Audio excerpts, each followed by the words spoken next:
Hello everyone, welcome back to my channel Papiya প্রিয়ান্স blog. Good morning, কেমন আছেন আপনারা সবাই? আশা করব সবাই খুব ভালো আছেন, সুস্থ আছেন। চলুন নতুন একটা ভিডিও নিয়ে হাজির হয়ে গেছি। আর কালকের ভিডিওটা আপনারা সকলেই খুব পছন্দ করেছেন, অনেকেই কমেন্ট করেছেন যে আজকের ভিডিওটা খুব ভালো লাগলো দেখে। আর এটাও জানতে চেয়েছেন যে ধূপকাঠিগুলো আমি দেখিয়েছিলাম, সেই ধূপকাঠিগুলো কোন কোন ব্র্যান্ডের। তো আপনারা হয়তো আমার ভিডিও ডিটেলস দেখেন না, হয়তো ভিডিওটা একটু টেনে দেখেন বা স্কিপ করে করে দেখেন। সেই জন্য আমি ভিডিওতে যে কথাগুলো বলে দিই অলরেডি, সেই প্রশ্নগুলোই আপনারা রিপিট করেন। আমি কিন্তু কোনো কিছু সম্বন্ধে বললে বা দেখালে সেটা ডিটেলস ভালো করে ভিডিওতেই বলে দিই, কিন্তু ওই যে আপনারা পুরো ভিডিও দেখেন না, ওই জন্য সেই কমেন্টটাই আবার রিপিট করেন, জিজ্ঞাসা করেন। তো ধূপকাঠির সম্বন্ধে আমি কালকেই বলে দিয়েছিলাম কোন কোন ব্র্যান্ডের ধূপকাঠি। আর আপনারা এটাও জিজ্ঞাসা করেছেন যে ধূপকাঠিগুলো জ্বালানোর পরে কেমন সেটাও বলো। তো আমি যে ধূপকাঠিটা এখন জ্বালাচ্ছি এটা ওই জেড ব্ল্যাক কোম্পানির চন্দনের ধূপকাঠি। অবশ্যই নিঃসন্দেহে চোখ বন্ধ করে কিনতে পারেন, একদম খুবই ভালো গন্ধ। চন্দনের সেন্ট তো আর বলার কিছুই নেই, তো খুবই সুন্দর। আর আরও একটা ছিল জেড ব্ল্যাকের মোগরা, সেটাও কিন্তু সুন্দর। বাকি জেড ব্ল্যাকের একটা কালো প্যাকেট ছিল, কালকে আমি ভিডিওতে দেখিয়েছিলাম, আপনারা চাইলে আবার ওই ভিডিওটা দেখতে পারেন, সেটাও কিন্তু সুন্দর। মোটামুটি সব ধূপকাঠি ভালো, খারাপ কোনোটাই নয়। আপনারা কিনে একবার দেখতে পারেন, তারপর আমাকে না হয় আবার কমেন্টে জানাবেন যে হ্যাঁ কেমন লাগলো আপনাদের। আর ভিডিও শুরুতেই আমি ধুতুরা গাছটা আবার একবার দেখিয়ে দিলাম। ধুতুরা গাছটা কেমন হয়েছে বলুন তো, সুন্দর না?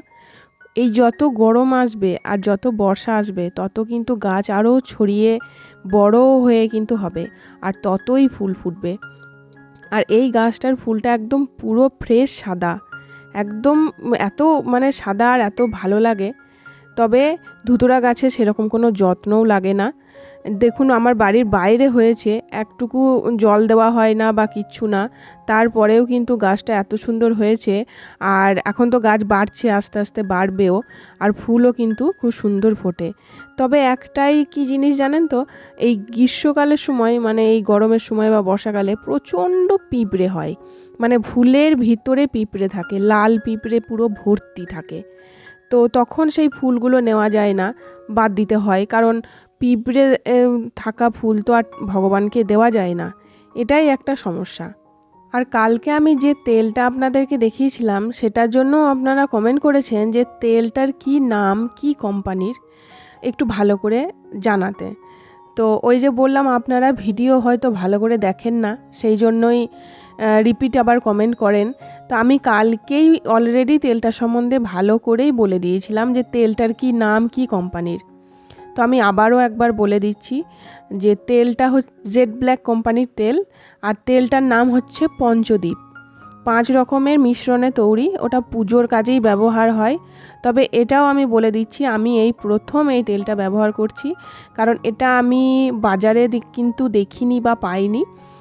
আমার বাড়িতে একজন ধূপকাঠি দিতে আসেন, ওনার কাছে ধূপকাঠি, নানা রকমের ধূপ, পিতম্বরী পাউডার, মানে পুজোর কাজে যে যে জিনিসগুলো ব্যবহার হয় সেইগুলো উনি রাখেন।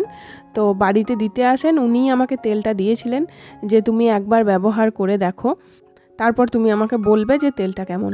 তো সেই জন্য এই প্রথম আমি তেলটা নিয়েছি। তেলটার সম্বন্ধে আমি এখন কিছু বলতে পারবো না। আপনারা এটাও বলেছেন যে ব্যবহার করার পরে জানিও তেলটা কেমন। তবে আমি যেহেতু এই তেলটা দেখলাম যে পুজোর কাজেই তো ব্যবহার হয়, তো সেই জন্য আমি ভালো হোক বা খারাপ হোক এই তেলটাই ব্যবহার করব। কারণ বাড়িতেই উনি দিয়ে যান, এমন কিছু ব্যাপার নয় যে আমাকে বাজারে গিয়ে খুঁজে বের করে নিয়ে আসতে হবে, সেটাও কোনো ব্যাপার নয়, বাড়িতে বসেই আমি এইটা পেয়ে যাই। তো সেই জন্য আমি এবার থেকে এই তেলটাই ব্যবহার করব, যেহেতু এটা পুজো পারপাসই ব্যবহার হয়। তো সেই জন্য আমি এবার থেকে এই তেলটাই ব্যবহার করব। আমি ছোট নিয়েছিলাম 200 ml, এবার থেকে আমি বড় নিয়ে নেব, আর এই তেলটাই আমি ব্যবহার করব। আর কেউ একজন আমাকে প্রত্যেকটা ভিডিওতে একটাই কমেন্ট করে যাচ্ছেন বারবার যে আমার নাকি শিবলিঙ্গটা যে পাথরের বাটিটাই বসানো আছে সেটা নাকি পাথরের বাটি নয়। আপনি হয়তো ভাবছেন কোনো প্লাস্টিকের বাটি বা কিছু, আমি জানি না আপনি কি ভাবছেন। আপনি আমাকে প্রত্যেকটা ভিডিওতেই কমেন্ট করছেন, এমনকি আমি রিপ্লাইও করেছি যে ওটা পাথরেরই বাটি, তারপরেও আপনি কমেন্ট করছেন যে পাথরের বাটি কি না। তো দেখুন, একটা কথা বলি, আমার ছোট্ট শিবলিঙ্গটাকেই আমি একটা পাথরের বাটির মধ্যে রেখেছি, তাহলে আমি এই বড় শিবলিঙ্গটা কেন পাথরের বাটির মধ্যে রাখবো না? আমার এটা পাথরেরই বাটি। আপনি যে ডিজাইনটা দেখছেন সেটা কিন্তু আমার ফেব্রিক দিয়ে নিজের হাতে বানানো ডিজাইন। আমি কিন্তু ঠাকুরের সিংহাসন বলুন, তারপর কোনো মাটির পাত্র যেখানে আমি হয়তো ধান ভরে রাখি পুজোর ব্যবহারের জন্য, বা আতপ থাকে, সেইগুলোও কিন্তু আমি ফেব্রিক কালার দিয়ে কিন্তু কালার করি, ডিজাইন করি আমার নিজের মনের মতো করে। তো সেই জন্য এই পাথরের বাটিটাও কিন্তু আমি ফেব্রিক কালার দিয়ে ডিজাইন বানিয়েছি, কিন্তু এটা পাথরেরই বাটি। তো আপনাকে আমি ভিডিওতে ভালো করে ক্লিয়ার করে দিলাম। আশা করব এই প্রশ্নটা আপনি আর দ্বিতীয়বার করবেন না। আর আপনার দেখছি প্রত্যেকটা ভিডিওতে প্রচুর প্রশ্ন থাকে, প্রচুর কমেন্ট, তো আমি একটা ভিডিওতে আপনার সব কমেন্টগুলো তুলে ধরবো। তো যাই হোক, এই ছিল আজকের ভিডিও। কেমন লাগলো ভিডিওটা অবশ্যই বলবেন। যদি কিছু ভালো লেগে থাকে তাহলে প্লিজ লাইক, কমেন্ট, শেয়ার করতে ভুলবেন না। চ্যানেলটিকে অবশ্যই সাবস্ক্রাইব করবেন। চলুন আজকের মতো আসি, আবার দেখা হচ্ছে পরের ভিডিওতে। ততক্ষণের জন্য সবাই সুস্থ থাকবেন, ভালো থাকবেন, টাটা।